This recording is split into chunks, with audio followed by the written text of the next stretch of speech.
Well, it's July 27th, so it's time for the late July summer tub update. We're kind of on the cusp of moving from the mid-season of the summer tubs. The time of basically the mid-season is when, at least in my view, that's when you're trying to maximize your fry production. We're moving into the late season. The late season being the last month or so of the summer tubs, where you're moving away from trying to, produce more fry and trying to grow out the fry that you've got. Now, if you notice, the video quality should be better because I've got a new camera, so hopefully things look good. But yeah, before I went out this morning, before I started filming this morning, right before I started, this is a week of water lettuce. Yes, that is a 5-gallon bucket. Water lettuce that I pulled out of tubs because it's been growing like crazy. We'll see how many fish we see today. It was we've had a really hot spell for several weeks, and then the last few days has been cooler. I mean, the highs have still been in the 80s, but the nights have been getting down in the 50s, which all these fish have no problem with, but cooler water in the morning, so they're probably going to be less active. So, starting with, as we always do, the Skiffia tub. Interestingly, as you can see, it has become very filled with algae. It was running algae free for most of the season up to this point, and then in the last 2 weeks it really algaed up, which is fine, especially because it's already, as you can see, got tons of duckweed now. So I'm not sticking my hand in there because I don't want to transfer that stuff. But kind of over in the corners where I can, like right here, often I can see the Skiffia juveniles coming out. Also, it's getting that time of year in this last week. Really starting to get some flowers. So like this spearmint is starting to throw off some flowers, just barely having flowers come out. And also, and we'll get to this later, but the thalia here in the Iliodon tub is throwing off 2 flower spikes that are just opening up. So yeah, just some beautiful, well, not native to here, but North American native emergent plant. And this orange mint, you can see the flowers are much more developed on. Okay, so the gold Madaka tub. Things are going good. A lot of fry and juveniles, you can see right there. Those are all pretty much, yeah, those are all juveniles that have grown out. They're getting, some of them are probably close to an inch now.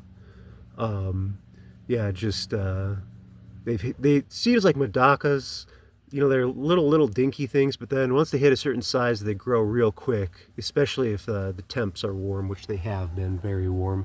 There's some more of them down there. Surprised I'm not seeing more little guys like that guy swimming around.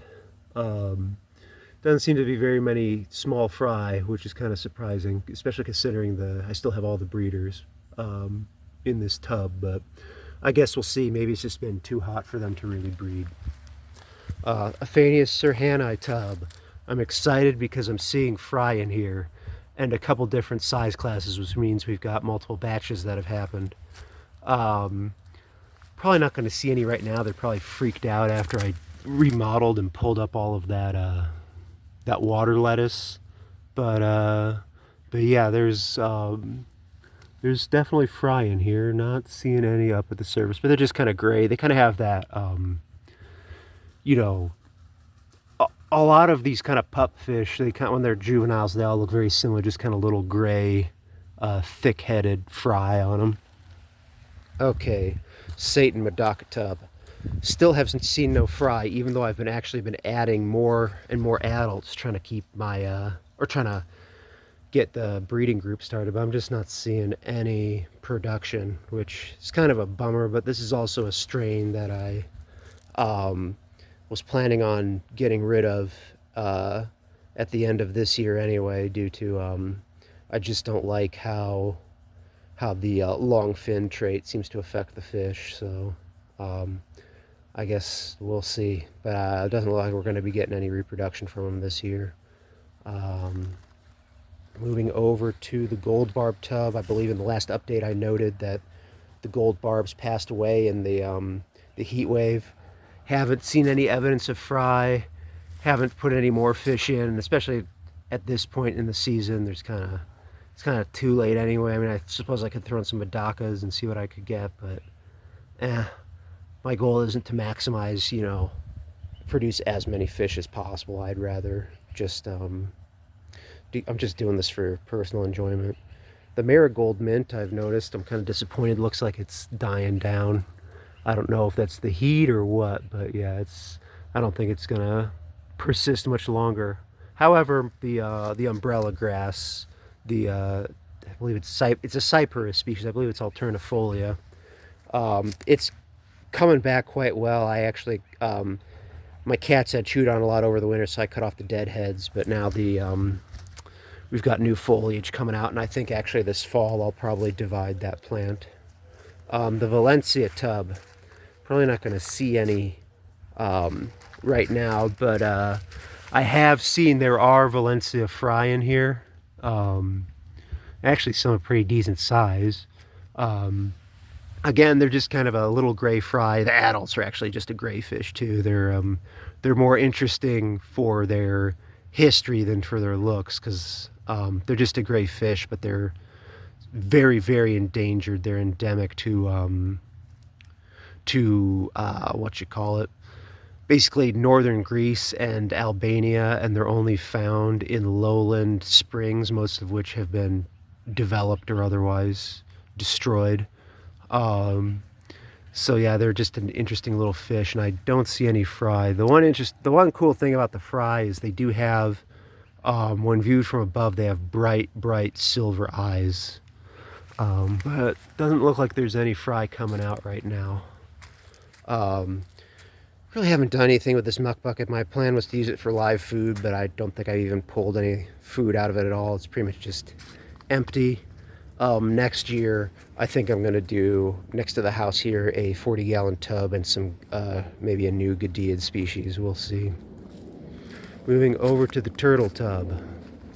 Let's see if the turtle will come out. She was out and about just a few minutes ago.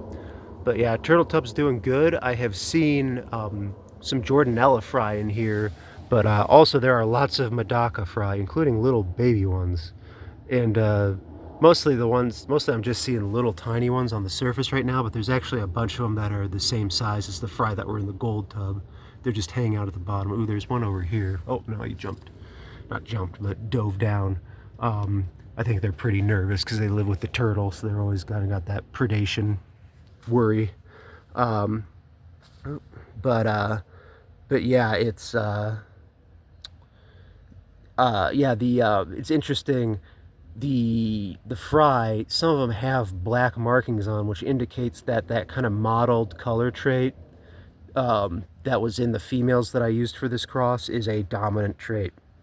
And so this is, I think, the strain that I'm going to be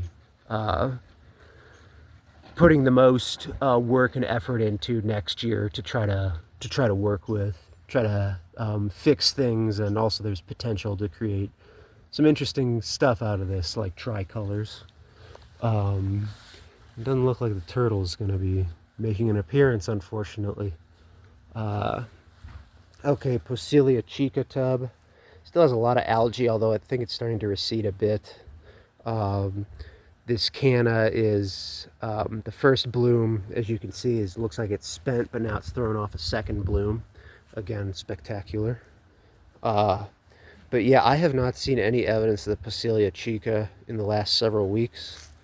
And I have a sinking suspicion that when there was that heat wave that knocked out a bunch of other fish, that it took the Poecilia chica too. So I think this tub is in a really exposed position, just based on it gets a lot of sun during the day, so I think it gets really hot. So if I keep this tub in the same spot next year, I'll put in a species like a Medaka that I know loves heat. Or alternately, I may just move this tub back next to the house, like I was saying for Gadiads, and then set up a larger tub because the large, like like another 110, because the larger tubs, they're more thermally stable, so they're not going to get as ridiculously hot.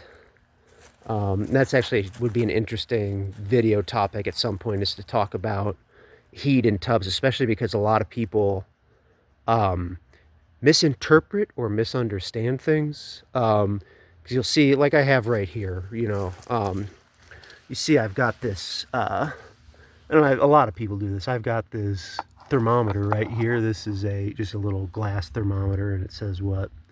Oh, it's just over 60 degrees Fahrenheit. Like I said, we had a cold night last night, and this tub in the morning is in shade. But people look at these thermometers and they say, oh, my tub is, especially on a hot day, oh, my tub's 95 degrees. Well, yeah, the surface water of your tub is 95 degrees, but reach your hand down to the bottom, you'll often find you have a very hot surface layer, and then below it is a much more moderate layer that might only be in the high 70s. So, yeah, just, I don't know. There's a lot of topics to talk about with that kind of thing.